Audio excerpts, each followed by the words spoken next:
Comme quiconque, je n'étais pas préparé à subir la violence d'un attentat terroriste, ni de surcroît à entendre le hurlement de ma mère m'annonçant que mon frère avait été décapité.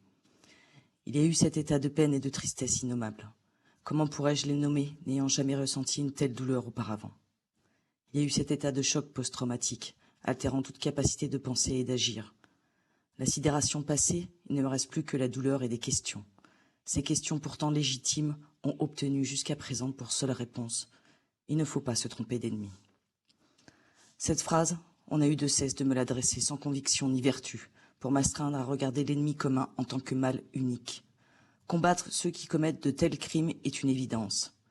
Néanmoins, le partage de responsabilités invoqué judiciairement m'empêcherait-il de souligner que l'inaction des hommes dits de bien pourrait être mise en cause? Les méchants qui endossent le rôle des méchants, cela reste cohérent.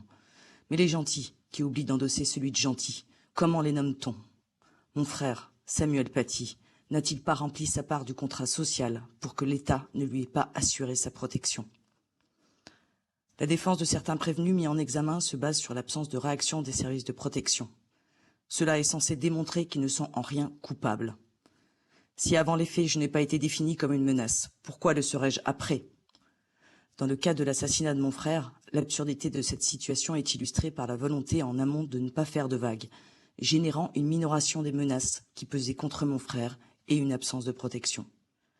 En aval, c'est cette même volonté de ne pas faire de vagues qui finit par donner des arguments de défense à ceux que l'on nomme ennemis.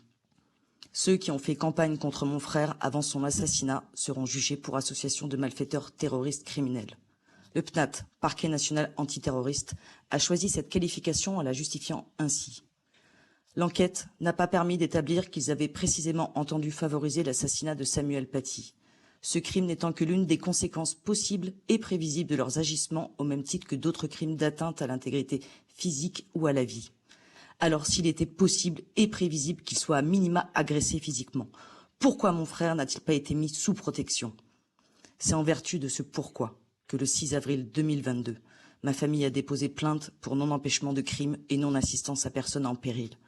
Cette demande d'enquête vise effectivement des personnes occupant des postes de responsables, avec des responsables au comportement irresponsable qui ne reconnaissent aucune responsabilité. Comment voulez-vous établir des mesures correctives qui ne relèvent plus du choix mais de l'obligation? C'est la raison pour laquelle je souhaite solliciter auprès de votre Chambre la possibilité de demander des comptes aux personnes responsables de la mauvaise gestion, du traitement erroné de la menace pesant sur mon frère et du défaut de prévoyance qui en a découlé, facteurs qui sont à l'origine de sa mort. Ce comportement attentiste qui consiste à agir lorsque le crime a eu lieu afin d'éviter toute stigmatisation et amalgame illustre l'argumentation visant à éviter les confrontations avec la violence islamiste. Nous sommes arrivés au point tragique où l'on tolère le crime pour répondre aux besoins émotionnels du criminel d'en commettre un. Le même scénario politico-médiatique se met en place après chaque attentat, lorsque l'on fait passer un tel événement pour une fatalité que nul ne pouvait prévoir et que dès lors, on considère que nul n'a failli. C'est bien sur ce point que le bas blesse. L'attentat contre mon frère ne ressemble pas aux autres attentats. Il ne s'agit pas d'un coup de tonnerre dans un ciel serein. À défaut de connaître l'agresseur, le lieu ou le moment où il agirait, il me semble évident qu'il fallait protéger la cible, désignée publiquement, sur le fondement d'informations connues de tous, le 9 octobre 2020.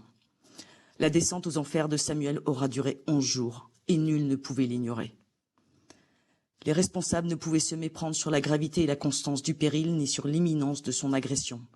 Bien qu'avertis, ils se sont pourtant abstenus d'agir ou ont agi d'une manière totalement inefficace eu égard à leurs connaissances, moyens et capacités. Il faudra bien un jour établir toute la vérité sur cette histoire pour éviter effectivement toute récidive. L'État ne peut pas bafouer la valeur sociale ou morale de la loi qui est censée s'appliquer à tous. L'État ne peut s'affranchir du principe de responsabilité qui est la base du droit civil en se créant une immunité de fait. C'est pourquoi, messieurs les présidents, je viens ici vous demander l'ouverture d'une enquête parlementaire afin d'établir les failles de ce drame et de tenter d'en colmater les brèches.